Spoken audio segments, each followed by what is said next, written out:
It was a full moon here on the farm, and apparently the sheep had taken notice. There are studies suggesting that moon cycles can influence births, and judging what happened here this month, I'm starting to believe them. I opened the blinds one morning and immediately spotted something unusual. There was a chicken wandering around outside. Now, we always lock the chickens up safely at night, so seeing one out and about was a complete surprise.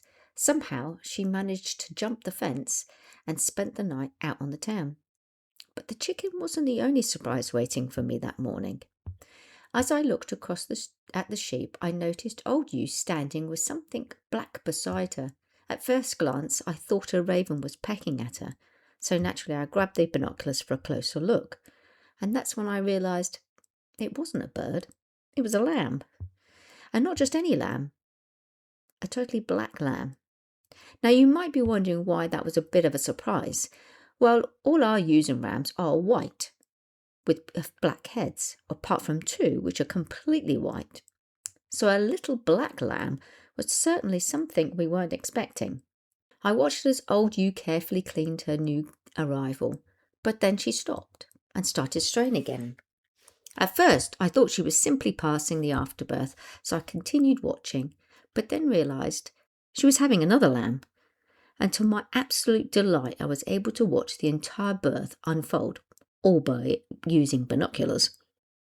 Unlike the calf birth, where we could be right up close and personal, this time we had to watch from a distance.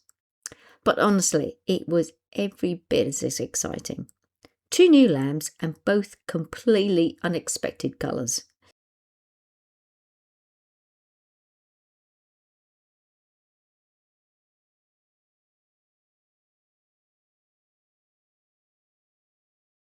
You can never get bored on this farm. I absolutely love watching the wildlife, and today I've been lucky enough to spend some time watching this magnificent wedge-tailed eagle. It is Australia's largest bird of prey and one of the world's most powerful raptors.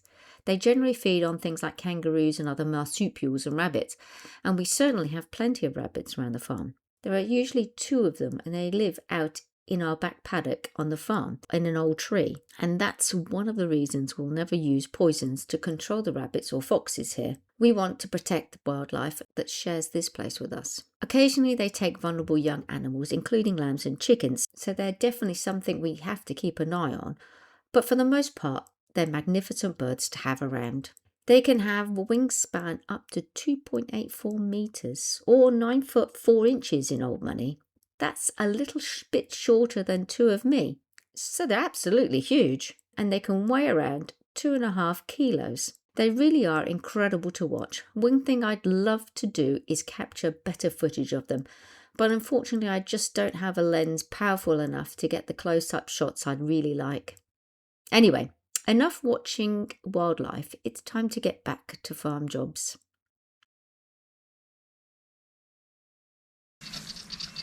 So I don't know if you can, you should be able to see, but this was right up to here before we finished it, so it's compacted down quite a lot, but you can see it's still rather dry and not even ready to go yet.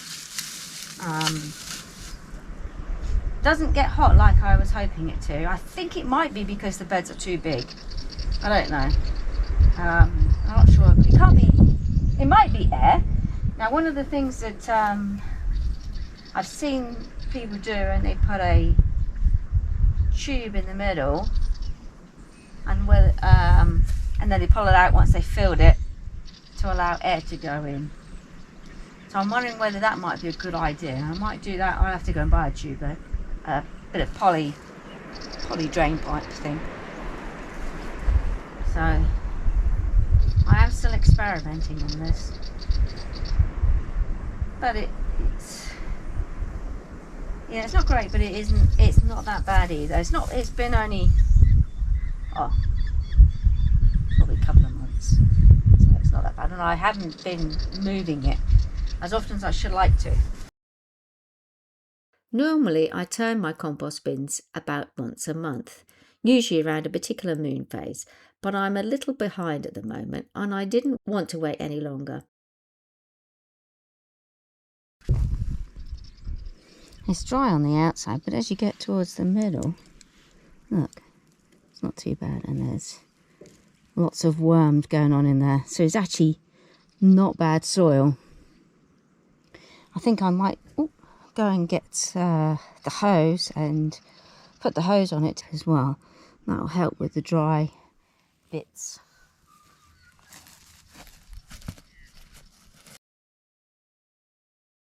This compost isn't breaking down quite as well as it should, and one of the reasons is that I've put some of the garden cuttings in whole.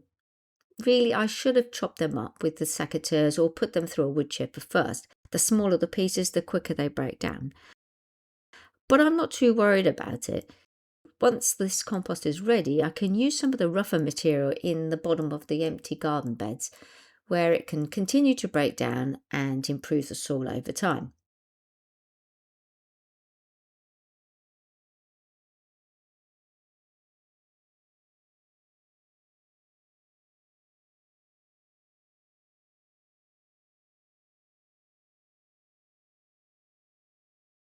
I've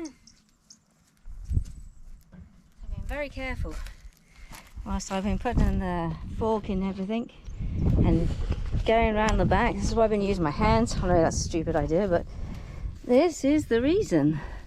Because I know my mate likes to live in here. And if you watch the previous episodes where I was doing the compost bin, he was trying to bite the backs of my legs. Alright, come on, mister.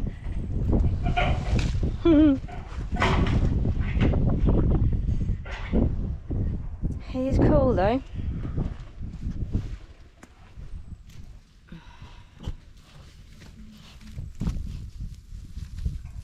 See ya.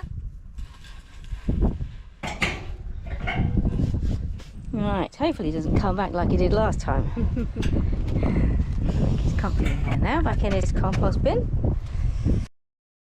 And with that job done for this moon phase, it's really time to head in for a much needed cup of tea and enjoy watching the lambs.